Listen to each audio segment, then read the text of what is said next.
Hello everyone. पिछली class में हम अपना भौतिक विज्ञान का जो चैप्टर है प्रकाश परावर्तन और अपवर्तन उसको शुरू कर चुके थे, जिसमें हमने प्रकाश को जानने की कोशिश की थी अपनी पिछली क्लास में कि प्रकाश के माध्यम से हम कैसे किसी भी वस्तु को संसार में देख पाते हैं। ठीक है, छोटी सी हमने उसके रिलेटेड एक्टिविटी भी करी थी, जिसमें हमने 2 कमरे लिए थे। एक कमरे में किसी व्यक्ति को रखा था और दूसरे कमरे में एक मोबाइल फ़ोन को रखा था, और डिफरेंट उन्होंने सिचुएशन दी थी कि कुछ कभी किसी को अंधेरा में रखा था, किसी को प्रकाश में रखा था। ठीक है, उसके माध्यम से हमने प्रकाश को समझने की कोशिश की थी, और हमने कहा था कि प्रकाश एक ऊर्जा का एक रूप है, उसी की सहायता से हम संसार में किसी वस्तु को देख पाते हैं। ठीक है, फिर हमने विद्युत चुम्बकीय तरंगों के बारे में डिस्कस किया था। हमने कहा था कि प्रकाश भी एक विद्युत चुम्बकीय तरंग है, और कुछ विद्युत चुम्बकीय तरंगें हमने ऐसी देखी थी जिनको हम दैनिक जीवन में देखते हैं। फिर हमने दृश्य प्रकाश के बारे में जानना, जिसे हमने कहा कि इसमें 7 रंग इसके अंतर्गत आते हैं, जिन्हें हमने विबग्योर कहा। फिर हमने कहा कि इन 7 रंगों के कॉम्बिनेशन को ही हम श्वेत प्रकाश कहते हैं। तो यही सब हमने पिछली अपनी क्लास में डिस्कस किया था। मैं उम्मीद करता हूँ कि आपको वो पूरी क्लास अच्छे से समझ आई होगी, और आपको भौतिक विज्ञान को पढ़ने का एक नया नज़रिया भी मिला होगा। ठीक है, तो उसी में हम अपना आगे जो हमारा टॉपिक है परावर्तन, उसकी तरफ आगे बढ़ते हैं और इसको समझने की कोशिश करते हैं। तो जब हमने अपना चैप्टर शुरू किया था, तो मैंने उन बेसिक टर्मिनोलॉजी का आपको मतलब बताया था कि परावर्तन क्या होता है बेसिकली। तो मैंने क्या बताया था आपको कि आप कोई गेंद लीजिए और उसको दीवार पर फेंक के मारिए, तो क्या आएगी? वो पुनः वापस आ जाएगी। इसी को हमने परावर्तन कहा था। ठीक है, तो आज हम प्रकाश के परावर्तन के बारे में पढ़ेंगे कि प्रकाश का परावर्तन आखिर कैसे होता है। ठीक है, तो शुरू करते हैं। परावर्तन प्रकाश की किरणों के किसी चमकीले पृष्ठ पर आपतित होकर पुनः उसी माध्यम में लौट जाने की घटना को क्या कहते हैं? परावर्तन। प्रकाश की किरणों के किसी चमकीले पृष्ठ पर आपतित होकर पुनः अपने उसी माध्यम में लौट जाने की घटना को हम क्या कह रहे हैं? परावर्तन। ठीक है, वही है। तो चमकीला पृष्ठ क्या हो सकता है? कोई स्टील का बर्तन हो सकता है जिसमें चमक आती है। ठीक है, अब भाई उस चमकीले पृष्ठ पे आप कोई प्रकाश की किरण डालेंगे तो वो वापस आ जाती है ना। ठीक है, उसकी चौंधनी लगती है आपकी आंखों पर, तो वो परावर्तित होकर ही तो लगती है। ठीक है, तो वही ये कह रहा है। या फिर चमकीला पृष्ठ मिरर दर्पण हो सकता है, जिसमें घंटों आप अपने आप को निहारते हैं। ठीक है, वो भी एक चमकीला पृष्ठ ही है। उसमें क्या होता है बच्चों? उस दर्पण में, मिरर में क्या होता है? एक सतह तो वो होती है जिसमें आप अपने आप को देख पाते हैं, और दूसरी सतह पे क्या होती है? पॉलिश हुई रहती है। क्या हुई रहती है? पॉलिश, ब्राउन से कलर की। ठीक है, तो वही है। तो क्या कह रहे हैं हम? परावर्तन प्रकाश की किरणों के किसी चमकीले पृष्ठ पर आपतित होकर, मतलब उस पर गिरने के बाद और पुनः वो लौट जो आती है, उसी को हम क्या कह रहे हैं? परावर्तन कह रहे हैं। ठीक है, इसको थोड़ा सा एक चित्र के माध्यम से समझने का प्रयत्न करते हैं। ये रहा बच्चों, ये मान लीजिए कोई दर्पण है। ठीक है, ये हमने एक दर्पण ले लिया। ये पीछे की जो सतह है आपको दिख रही है, डॉट डॉट जो कांटे कांटे लगे हुए दिख रहे हैं, इसको मान लीजिए पॉलिश वाली सतह है। ठीक है, कैसी सतह है? पॉलिश वाली। और ये जो इधर वाली सतह है जो बिल्कुल प्लेन दिख रही है आपको, ये आप चमकीला पृष्ठ मान लीजिए, जिसमें आप अपने आप को देख सकते हैं। तो इसमें हमने क्या किया बच्चों? यहाँ हमने एक प्रकाश की किरण को आपतित किया, इसके ऊपर गिराया, दर्पण के ऊपर, चमकीले पृष्ठ के ऊपर। अब वो किरण क्या होगी? परावर्तित हो जाएगी, वापस लौट आएगी पुनः उसी माध्यम में जिस माध्यम से वो गई है। ये देखिए, तो यहाँ से तो किरण हुई आपतित। ठीक है, मतलब कि किसी भी सोर्स से दर्पण पे गिरने वाली किरण को आपतित किरण कहते हैं। तो यहाँ से हुई ये किरण आपतित हुई, और इधर से क्या हो गई? परावर्तित हुई। तो ये जो परावर्तित किरण है, इसे हम परावर्तित किरण कहते हैं। ठीक है, आने वाली किरण को आपतित किरण कहते हैं, और जाने वाली किरण को हम परावर्तित किरण कह रहे हैं। ठीक है, ये बात हो गई हमारी।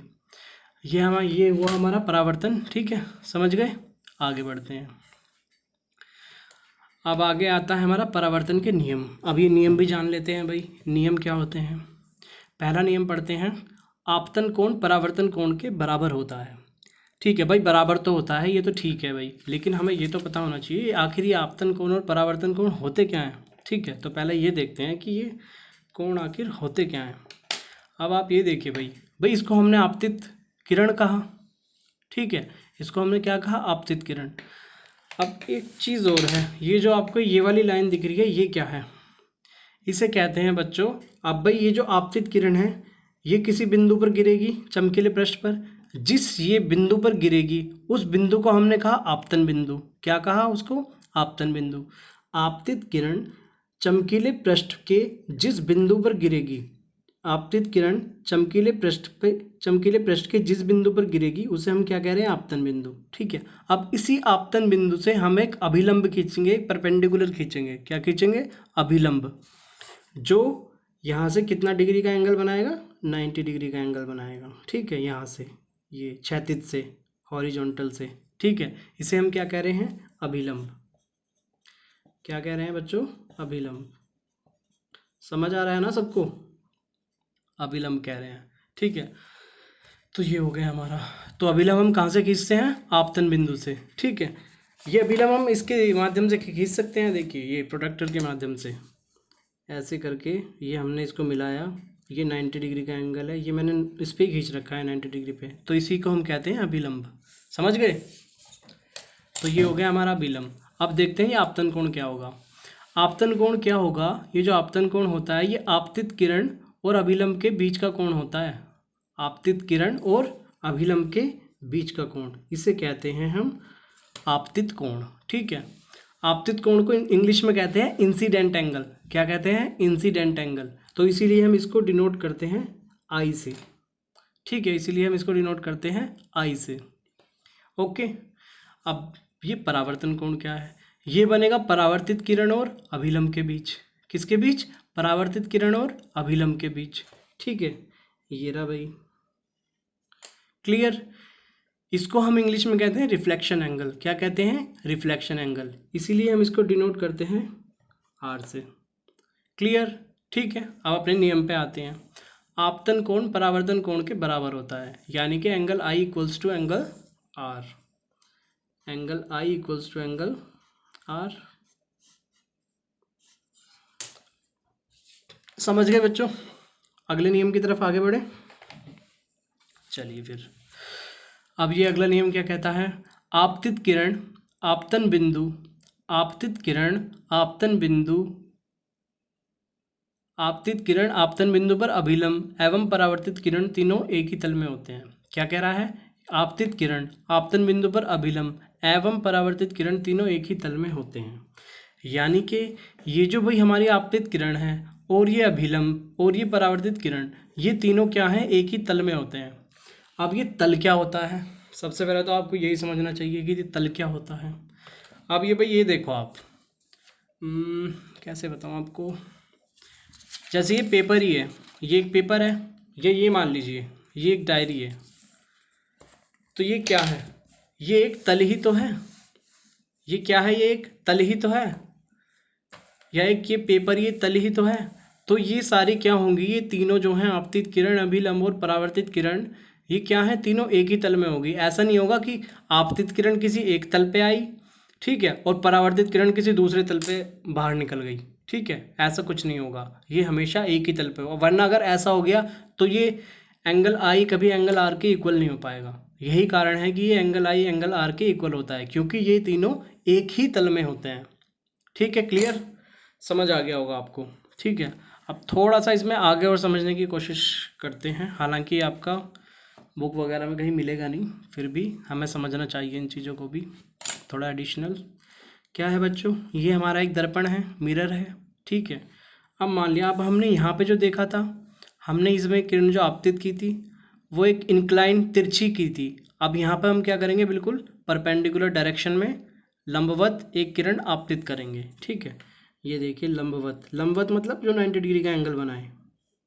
ये लंबवत हमने क्या की? एक किरण आपतित कर दी।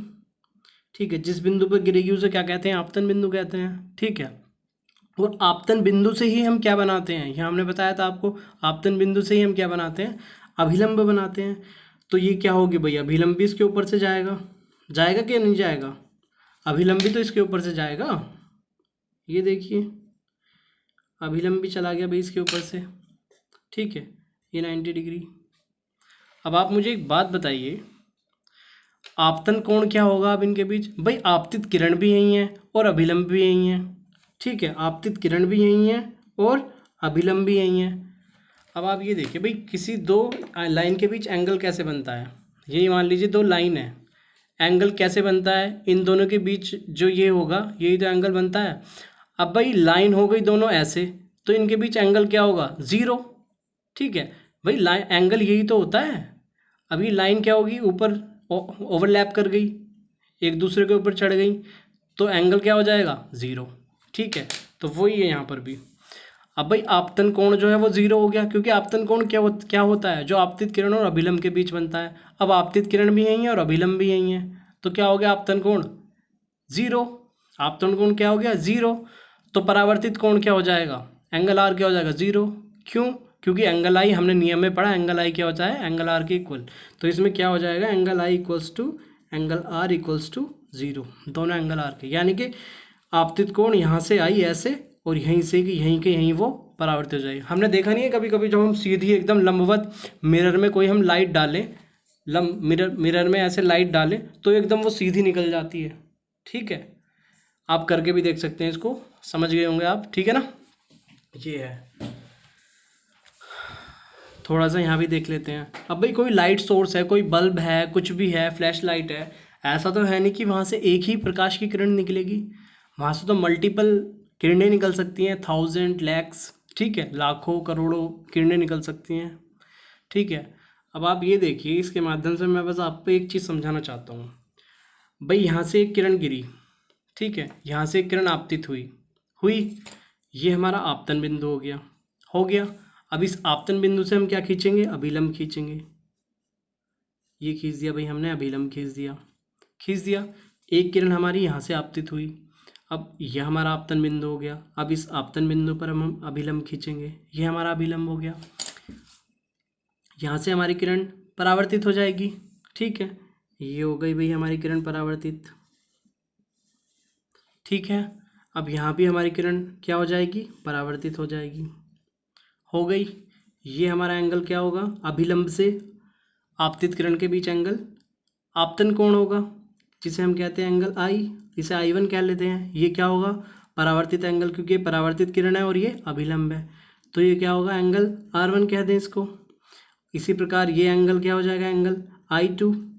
ये एंगल क्या हो जाएगा? Angle R2। ठीक है, तो ये कहने का मतलब मेरा ये है कि जितनी बार भी प्रकाश की किरण आपतित होगी, मतलब जितनी भी किरण किसी चमकीले पृष्ठ पर आपतित होंगी, उतने ही आपतन बिंदु बनेंगे। क्यों? ठीक है ना, यही है बस। तो यही सब है हमारा, सब कुछ परावर्तन के बारे में बेसिक, परावर्तन क्या है और परावर्तन के नियम क्या है। ठीक है, क्लियर है सबको? ठीक है, आगे बढ़ें। चलिए आगे बढ़ते हैं।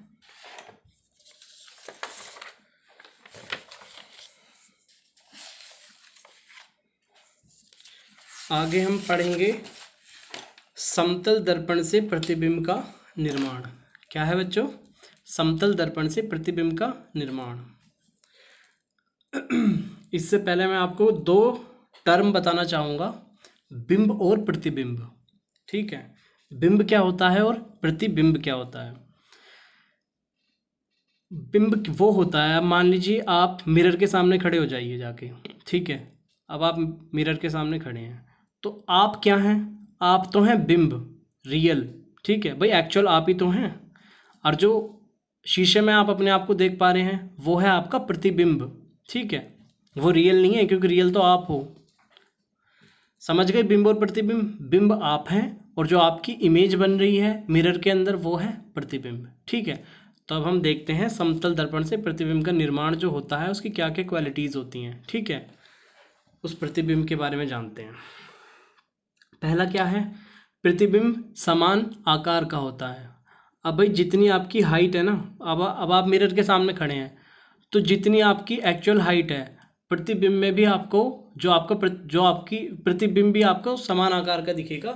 मतलब जितनी बिंब का साइज होगा उतना ही प्रतिबिंब का साइज होगा, यानी कि जितना आपका अपना साइज है उतने ही साइज को आप मिरर में अपने आप को देख पाएंगे। ठीक है, समझ गए ना? मतलब जो बिंब का साइज होगा वही प्रतिबिंब का साइज होगा। ठीक है, आगे बढ़ते हैं। प्रतिबिंब दर्पण से उतनी ही दूरी पर बनता है जितना बिंब दर्पण से दूर होता है, जितना बिंब दर्पण से दूर होता है। इसका क्या मतलब है? अब इसको थोड़ा सा समझने की कोशिश करते हैं। प्रतिबिंब दर्पण से उतना ही दूर बनता है जितना बिंब दर्पण से दूर। अब ये मान लीजिए भाई ये एक मिरर है, ठीक है, इसको एक मिरर मानिए आप, और इसको मानिए ये है एक बिंब। अब इसका जो ये जो बिंब है, ये जो आपको वाइटनर दिख रहा है, इसको मानिए आप बिंब, और इस बिंब का प्रतिबिंब बनेगा इस मिरर में, वो होगा प्रतिबिंब। जब आप मिला के भी देखिएगा, कोई पेन पेंसिल लेके आप मिरर में इस तरह से रख दीजिएगा, ठीक है, तो आप क्या देखेंगे कि जो बिंब की दर्पण से दूरी है, यानी कि बिंब की दर्पण से दूरी, अब मैंने इसको बिल्कुल दर्पण से टच कर रखा है, तो दूरी क्या होगी इनकी, बिल्कुल शून्य होगी, बिल्कुल दर्पण से वो होगी, ठीक है, दर्पण से मिला हुआ है भाई अब ये, तो क्या होगी, दूरी शून्य होगी, कोई दूरी नहीं है, बिल्कुल मिला रखा है मैंने। ऐसा ही सेम आपको इसका प्रतिबिंब दिखेगा। प्रतिबिंब में आपको क्या दिखेगा कि जो इसका, वो भी आपको ऐसा लगेगा कि उसकी भी दूरी दर्पण से शून्य है। फिर जैसे आप दर्पण से उसको थोड़ा थोड़ा हटाते जाएंगे, आपको ऐसा लगेगा प्रतिबिंब में कि वो भी ऐसे दूर हटता चला जा रहा है, ठीक है, तो यही है, समझ गए ना, करके देखिएगा आप इस चीज़ को।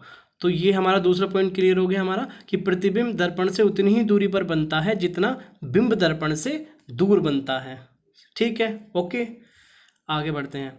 प्रतिबिंब सीधा एवं आभासी होता है। अब भाई आप अपने आप को जब मिरर में देखते हैं तो आपका जो प्रतिबिंब बनता है वो सीधा ही तो बनता है। ऐसा तो नहीं है कि आपको अपना जो सिर है वो नीचे दिखाई देता है और टांग ऊपर दिखाई देती है, ठीक है, तो प्रतिबिंब सीधा होता है और आभासी। अब ये आभासी क्या है? आभासी का मतलब है बच्चों नकली।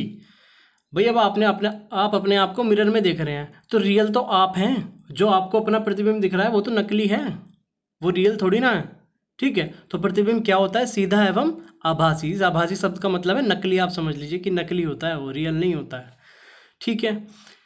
अब फोर्थ पॉइंट हम पढ़ते हैं, प्रतिबिंब पार्श्व प्रतीत होता है। इस पार्श्व प्रतीत होने का क्या मतलब है, इसको हम इस डायग्राम के थ्रू समझते हैं। क्या है ये डायग्राम? मान लीजिए ये आप हैं, ठीक है, ये कौन है? ये हैं आप, ये हैं आप, ठीक है। ये आपको जो दिख रहा है, ये दिख रहा है आपको मिरर, दर्पण, समतल दर्पण। आप अपना प्रतिबिंब इसके अंदर देख रहे हैं। आपने अपना राइट हैंड उठाया, दर्पण के सामने खड़े हो जाइएगा और अपना राइट हैंड उठाइएगा। जब आप अपना राइट हैंड उठाएंगे तो आपको क्या दिखेगा दर्पण के अंदर? कि जो आपका प्रतिबिंब बन रहा है उसको आपको ऐसा लगेगा क्या कि उसने अपना लेफ्ट हैंड उठा रखा है, ठीक है, यानी कि आपका राइट उसका बन जाएगा लेफ्ट, ठीक है, और आपका लेफ्ट बन जाएगा उसका राइट, समझ गए? तो इसको हम कहते हैं, इस वर्ड को पार्श्व प्रतीत होना, ठीक है। यानी कि उसमें, यानी कि जैसे कि मतलब आपने कोई शर्ट पहनी हुई है, अगर आपकी शर्ट होगी राइट साइड में तो वहाँ दिखेगी आपको लेफ्ट साइड में जो आपका प्रतिबिंब बनेगा दर्पण पे, समझ गए? आपने एक चीज़ दैनिक जीवन में देखी होगी, आपने एम्बुलेंस देखी होगी। एम्बुलेंस पे आप ध्यान गौर करना, एम्बुलेंस को जब आप देखोगे उस पर एम्बुलेंस जो लिखा होता है वो उल्टा लिखा होता है।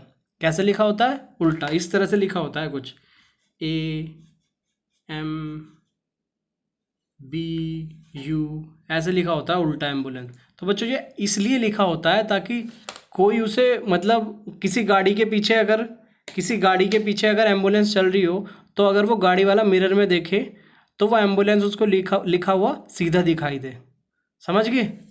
तो यही कारण है इसका, ये आपने दैनिक जीवन में इसका देखा होगा, ठीक है। तो हमने क्या क्या पढ़ा समतल दर्पण के बारे में, क्या क्या विशेषताएं पढ़ी?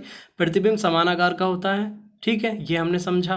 प्रतिबिंब दर्पण से उतनी ही दूरी पर बनता है जितना बिंब दर्पण से दूर बनता है, ये हमारे समझ में आ गया।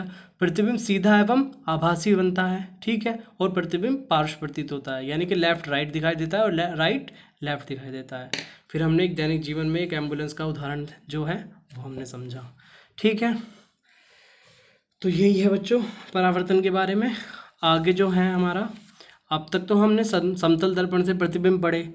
अब जो हम पढ़ेंगे परावर्तन, वो हम पढ़ेंगे भैया। अभी तक हमने परावर्तन क्या देखा? हमने वही तो देखा जो हम किसी समतल दर्पण से परावर्तन कर रहे हैं, लेकिन हमारे पास कुछ ऐसे भी दर्पण होते हैं जो गोलीय होते हैं, ठीक है। गोलीय कैसे होते हैं वही हम पढ़ेंगे, फिर उनसे हम परावर्तन के बारे में पढ़ेंगे कि गोलीय दर्पणों से परावर्तन कैसे होता है। लेकिन उससे पहले हम अपने गोलीय दर्पणों के बारे में जान लेते हैं कि आखिर गोलीय दर्पण होते क्या हैं, ठीक है। गोलीय दर्पण के बारे में हम थोड़ा सा शुरू करेंगे, लेकिन कल की क्लास में इसके बारे में अच्छे से दोस्ती करेंगे, अच्छे से इसको जानेंगे, ठीक है। क्योंकि जब तक आप इन गोलीय दर्पण के बारे में जानेंगे नहीं तो आपको उससे परावर्तन समझ में नहीं आएगा, ठीक है। तो सबसे पहले इन गोलीय दर्पण के बारे में थोड़ा सा शुरू कर देते हैं, इनका इंट्रोडक्शन दे देते हैं कि कैसे कैसे होते हैं। तो गोलीय दर्पण क्या होते हैं बच्चों, पढ़ते हैं इसको। वह दर्पण जिसका परावर्तक पृष्ठ अंदर या बाहर की ओर वक्रित होता है। ठीक है, वह दर्पण जिसका परावर्तक पृष्ठ अंदर या बाहर की ओर वक्रित होता है उसको हम क्या कहते हैं, गोलीय दर्पण कहते हैं। गोलीय दर्पण दो प्रकार के होते हैं, अवतल दर्पण और उत्तल दर्पण। समझते हैं भाई इसको।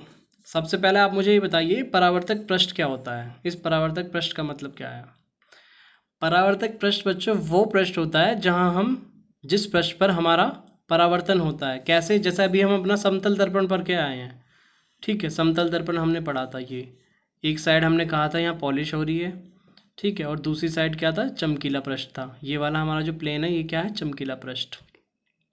तो जहाँ यहाँ हमारी क्या आ रही थी, आपतित किरण आ रही थी और ये परावर्तित किरण। तो इसी जो ये जो हमारा पृष्ठ है चमकीला पृष्ठ, इसी को हम कहते हैं परावर्तक पृष्ठ, क्योंकि यहीं से तो हमारा परावर्तन हो रहा है। तो इसी पृष्ठ को हम कहते हैं परावर्तक पृष्ठ। समझ गए। तो गोलीय दर्पणों के, अब यहाँ तो था एकदम समतल परावर्तक पृष्ठ, लेकिन गोलीय दर्पणों के अंदर क्या होता है, परावर्तक पृष्ठ अंदर या बाहर की तरफ होता है। ठीक है, तो इसीलिए हम कहते हैं इसको गोलीय दर्पण। ये देखिए भाई, ये है हमारे गोलीय दर्पण। पहला तो होता है अवतल दर्पण, दूसरा होता है उत्तल दर्पण। ठीक है, अब ये जो गोलीय दर्पण है इसको हम गोलीय दर्पण इसलिए कह रहे हैं क्योंकि इन दर्पणों को किसी गोले से काट कर बनाया जाता है। ठीक है, तभी मैंने एक ये जो आपको पार्ट दिखा हुआ है ना बीच में डॉट डॉट डॉट, एक्चुअली ये है नहीं, लेकिन ये एक गोले से काट के, मतलब ये इतना ही गोलीय दर्पण है ये जो आपको दिखाई दे रहा है। ठीक है, ये तो किसी गोले से काट के हमने बना दिया है, लेकिन इसको इसलिए दिखा रखा है ताकि आपको समझें कि अगर इसको पूरा करें तो ये एक गोला ही है अपने आप में। समझ गए। तो इसका परावर्तक पृष्ठ क्या है भाई, बाहर की साइड तो इसमें पॉलिश हो रही है और अंदर की साइड क्या है इसका, परावर्तक पृष्ठ। बाहर की साइड तो पॉलिश वाली सतह है और अंदर क्या है, परावर्तक सतह है या परावर्तक पृष्ठ। ठीक है, तो जिस गोलीय दर्पण का परावर्तक पृष्ठ अंदर की तरफ होता है, जिस गोलीय दर्पण का परावर्तक पृष्ठ अंदर की ओर होता है उसे हम कहते हैं अवतल दर्पण। ठीक है, और जिस गोलीय दर्पण का परावर्तक पृष्ठ होता है बाहर की ओर उसे हम कहते हैं उत्तल दर्पण। ठीक है, ये है हमारा। ठीक है, एक बार फिर से इसको रिवाइज करते हैं। क्या है, वह दर्पण जिसका परावर्तक पृष्ठ अंदर या बाहर होता है उसे क्या कहते हैं हम, गोलीय दर्पण। गोलीय दर्पण दो प्रकार के होते हैं, अवतल दर्पण और उत्तल दर्पण। अवतल कौन सा होता है, जिसका परावर्तक पृष्ठ अंदर होता है, अवतल। ठीक है, और उत्तल क्या होता है, जिसका परावर्तक पृष्ठ होता है बाहर। अवतल जिसका अंदर, उत्तल जिसका बाहर, क्या, परावर्तक पृष्ठ। समझ गए बच्चों।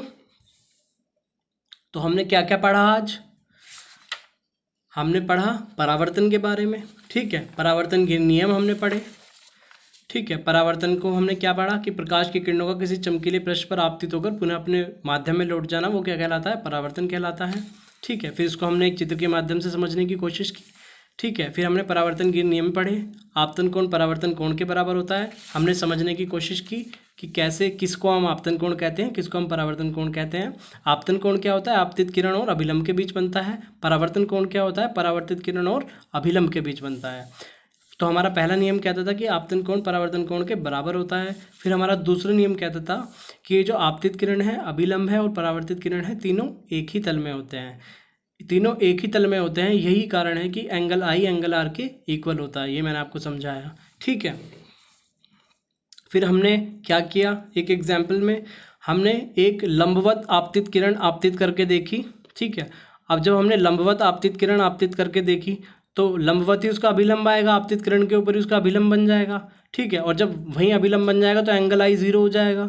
एंगल आई जीरो हो जाएगा तो एंगल आर भी जीरो हो जाएगा, क्योंकि हमारा पहला नियम ऐसा कहता है। तो जहाँ से किरण आपतित होगी वहीं से वो परावर्तित हो जाएगी। ठीक है, ये हमने पढ़ा। फिर हमने इसके माध्यम से ये देखा कि जो प्रकाश का जो कोई सोर्स होता है, जहाँ से प्रकाश निकलता है वहाँ से कोई एक किरण नहीं निकलती, वहाँ से निकलती हैं कितनी भी लाखों करोड़ों किरणें निकलती हैं। ठीक है, लाखों करोड़ों किरणें निकलती हैं। तो हमने फिर देखा कि जितनी भी किरणें पृष्ठ पर आपतित होंगी वहाँ आपतन बिंदु होगा, और जितने भी आपतन बिंदु होंगे वहाँ पे अभिलंब होगा। ठीक है, ये हमने देखा। उसके बाद हमने क्या कहा, उसके बाद हमने समतल दर्पण से प्रतिबिंब की कुछ विशेषताएं देखी कि समतल दर्पण से जो प्रतिबिंब बनता है उसकी क्या क्या विशेषताएं होती हैं, जिसमें हमने मुख्यतः 4 विशेषताओं के बारे में डिस्कस किया। जिसमें हमने कहा कि प्रतिबिंब समान आकार का होता है, प्रतिबिंब दर्पण से उतनी ही दूर बनता है जितना बिंब दर्पण से दूर। ठीक है, मैंने आपको करके भी दिखाया और आप भी इसको करके देखिएगा। प्रतिबिंब सीधा एवं आभासी होता है। फिर हमने कहा प्रतिबिंब सीधा ही बनता है भाई, ठीक है, उल्टा थोड़ी होता है। प्रतिबिंब में आपको अपना सर नीचे या पैर ऊपर थोड़ी दिखाई देते हैं, जैसे आप हो वैसे दिखाई देते हो, लेकिन वो आभासी होता है, नकली होता है, रियल नहीं होता। ठीक है, और प्रतिबिंब पार्श्व प्रतीत होता है, राइट लेफ्ट दिखाई देता है और लेफ्ट राइट दिखाई देता है। फिर हमने थोड़ा सा गोलीय दर्पण का इंट्रोडक्शन देखा, ठीक है, जिसमें हमने कहा कि जिसका परावर्तक पृष्ठ अंदर या बाहर की तरफ होता है, ठीक है, उनको हम क्या कहते हैं, गोलीय दर्पण कहते हैं। फिर हमने कहा कि गोलीय दर्पण 2 प्रकार के होते हैं, अवतल दर्पण और उत्तल दर्पण। अवतल दर्पण वो होता है जिसका परावर्तक पृष्ठ अंदर की तरफ होता है, उत्तल दर्पण वो होता है जिसका परावर्तक पृष्ठ बाहर की तरफ होता है।